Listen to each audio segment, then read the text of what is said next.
Bonjour à tous et bienvenue dans cette nouvelle édition d'FMC TV. Chaque semaine, nous explorons pour vous l'actualité départementale. Je vous invite tout de suite à découvrir le sommaire en images. Le ministre de la Culture, Frédéric Mitterrand, a donné le label Ville d'art et d'histoire à la ville de Beauvais. Le dispositif LAPI permet aux gendarmes de Senlis de repérer plus rapidement les plaques d'immatriculation de voitures volées. À Clermont, 16 salariés du chantier d'insertion participent au projet Allô la Terre pour nettoyer les espaces naturels. À Creil, le Pôle emploi recrute des salariés pour la galerie marchande du Auchan de Nogent-sur-Oise. Fini le CV, place à la simulation. Et puis, micro-trottoir sur la Saint-Valentin, la fête des amoureux. Nous vous avons interrogé. Si je vous dis ville 2 fois millénaire ou encore ville de la tapisserie, vous me répondez ? Allez, je vous aide un peu, je vais vous dire également ville-préfecture, c'est Beauvais, bien sûr. Eh bien, le ministre de la Culture, Frédéric Mitterrand, s'y est rendu afin d'y remettre le label Ville d'art et d'histoire, un label mérité. Regardez. La cathédrale de Beauvais, son horloge astronomique et son musée national de la tapisserie n'ont pas laissé de marbre le ministre de la Culture et de la Communication, Frédéric Mitterrand, venu en visite afin de donner le label Ville d'art et d'histoire à la ville de Beauvais.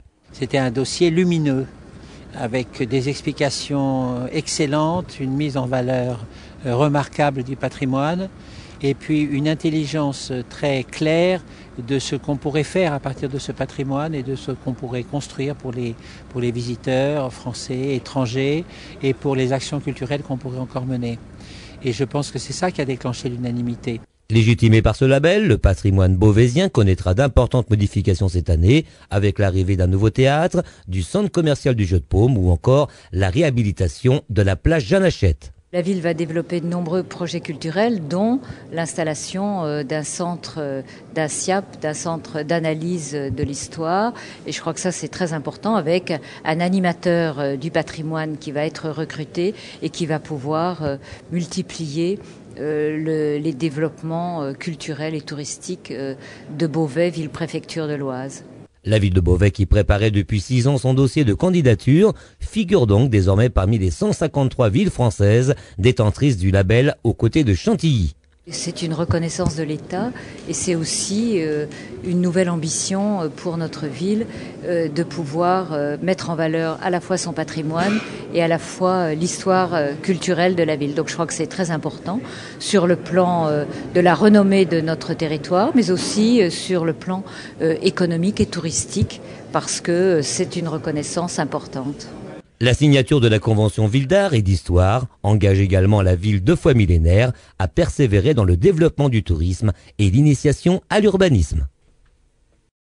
Aujourd'hui, un nouveau dispositif permet aux gendarmes et aux policiers de mieux repérer les plaques d'immatriculation de voitures volées. Il s'agit du dispositif LAPI. Alors comment ça marche? Petite explication, regardez. Le peloton de surveillance et d'intervention de la gendarmerie de Senlis patrouille désormais avec un véhicule redoutable pour traquer les voitures volées. Le système LAPI, ce dispositif permet la lecture automatisée des plaques d'immatriculation grâce à 6 caméras fixées sur la rampe qui filment à 360 degrés. La base de données en voiture étant régulièrement mise à jour, l'enregistrement des plaques d'immatriculation s'en trouve considérablement amélioré. On passait à 1500 véhicules par mois. Aujourd'hui, c'est ce qu'on peut identifier en une demi-journée, voire une journée lorsque les patrouilles sont plus allégées. À partir du moment où on a téléchargé sur l'ordinateur de bord le fichier, c'est lui qui travaille pour nous. Donc ça nous fait 6 yeux supplémentaires. Et nous, on ne s'occupe plus des véhicules, on s'occupe uniquement de tout l'environnement. En stationnement ou à grande vitesse, n'importe quelle plaque de voiture volée est immédiatement comparée au fichier des véhicules volés et signalée. L'ordinateur de bord transmet ensuite toutes les informations nécessaires aux gendarmes pour procéder à une levée de doute. Notre conduite à tenir, elle est toujours adaptée puisque c'est l'ordinateur qui nous donne les consignes avant que nous intervenions. Donc on sait avant le contrôle à qui on a affaire et dans quel état d'esprit on doit agir. Lors des interpellations des conducteurs, l'API est aussi un moyen pour les gendarmes de prouver le refus d'obtempérer grâce aux enregistrements. Le système LAPI étant utilisé pour filmer les interventions de manière plus générale, certaines enquêtes judiciaires font appel à lui pour lister chronologiquement les trajets de véhicules placés sous surveillance. À Clermont, les 16 salariés du chantier d'insertion participent à l'opération Allô la Terre pour nettoyer les espaces naturels. Afin de mieux valoriser leur travail, ils vont également se filmer, donc produire des vidéos. Petit tour d'horizon, regardez. Pendant 7 mois, 16 demandeurs d'emploi de tous âges participent à Clermont au projet Allô la Terre. Ce chantier d'insertion vise à réhabiliter le marais de la commune grâce au travail de nettoyage des salariés. La mission Allô la Terre est le fruit d'une collaboration entre la fondation Dexia France et la mission locale de Clermont représentée par Patrice Guyot. C'est pour remettre en valeur donc une zone naturelle, mais cette zone naturelle, c'est un poumon, c'est aussi une bouffée d'oxygène pour l'avenir, puisque c'est ce qui est fait aujourd'hui, c'est pour ces personnes du chantier, mais c'est aussi pour leurs enfants, pour leurs petits-enfants. C'est un lien intergénérationnel qu'on peut retrouver comme ça, en remettant en valeur donc des endroits de la planète qui ont été un petit peu abîmés par la main de l'homme. Les salariés du chantier vont également filmer leur intervention pour les présenter ultérieurement au public. Le marais de Clermont est une zone envahie de peupliers et de renouées du Japon.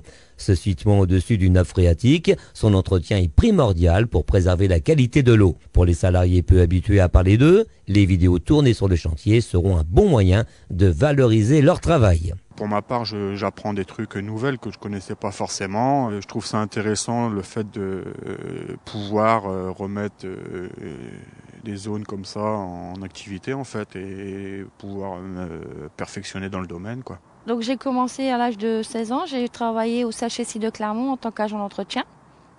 Après j'ai fait des petits contrats et mon dernier contrat c'était au CHSI de Clermont encore, en agent d'entretien.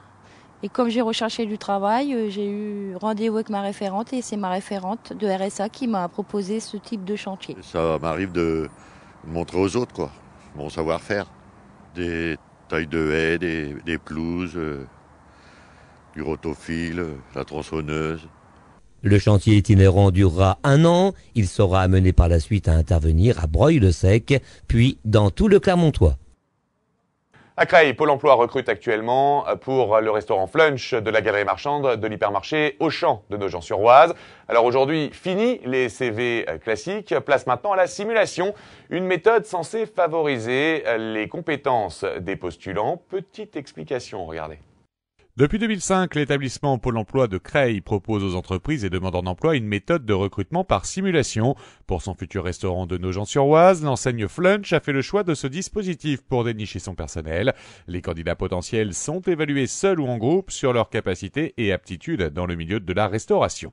On va lui demander simultanément de répondre à des clients et donc de choisir parmi des propositions la pire réponse à faire au client est la meilleure. On va lui demander de réaliser des encaissements, puisqu'en restauration, on prépare des choses, mais également on encaisse. Une autre partie va consister à réaliser un assemblage. Donc on va demander au candidat, à partir de consignes, de réaliser une future salle de restaurant.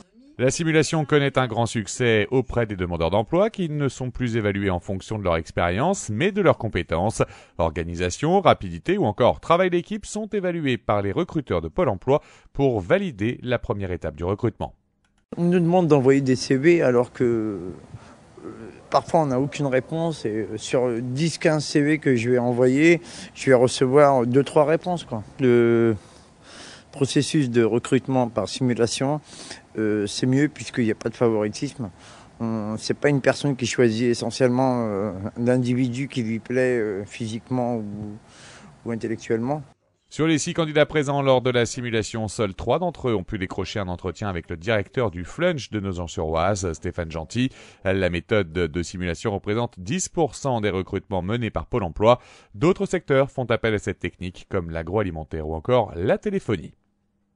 Des fleurs, un dîner en amoureux, une bonne ambiance, c'est bien évidemment la Saint-Valentin. Vous y pensez? Je vous rassure, moi aussi. Comment allez-vous vivre cette fête des amoureux le 14 février? Est-ce pour vous toujours la fête de l'amour ou est-ce tout simplement une fête commerciale? Nous vous avons interrogé, écoutez. Je pense qu'il faut laisser ça aux plus jeunes, mais ceci étant, c'est l'occasion de faire la fête, c'est pas mal non plus. Un bouquet de fleurs, un restaurant et une super soirée, il faut en profiter.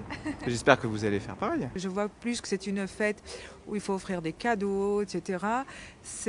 Non, pour moi, quand on aime, c'est pour toujours et quand on aime, on ne compte pas. C'est une fête commerciale pour moi, oui, mais bon, qui est sympathique, qui n'est pas... qui aide un peu les gens peut-être à se dire des choses gentilles ce jour-là. J'y pense jamais. D'accord. Parce que pour moi, c'est tous les jours. Mais si c'est bien, il faut être amoureux. Il faut être amoureux, sinon ça sert à rien la vie. Ça peut être plein de petites choses. Admirer quelque chose ensemble parce que c'est joli, un petit rayon de soleil, un paysage sympa. Non, j'ai réalisé ce matin que c'était bientôt le 14. Et, voilà, ouais. De temps en temps des fleurs, une petite écharpe, des gants, rien de voilà. Voilà. S'occuper des enfants, laisser maman tranquille pendant 1 heure, voilà, des petites choses comme ça. Bonne question. Est-ce qu'on va la fêter? On ne sait pas encore. L'amener chaque année à Venise pendant 3-4 semaines. Un bouquet de fleurs, toujours. Je sais pas. Oh, un petit resto. Voilà, par exemple, hein, une surprise d'aller fêter ça au restaurant. C'est sympa, comme ça on ne doit pas faire la cuisine. Ah, quand l'amour va, tout va. C'est la fin de cette édition. Merci de l'avoir suivi. On se retrouve la semaine prochaine pour de nouvelles informations de notre région. Et d'ici là, au revoir et bonne semaine.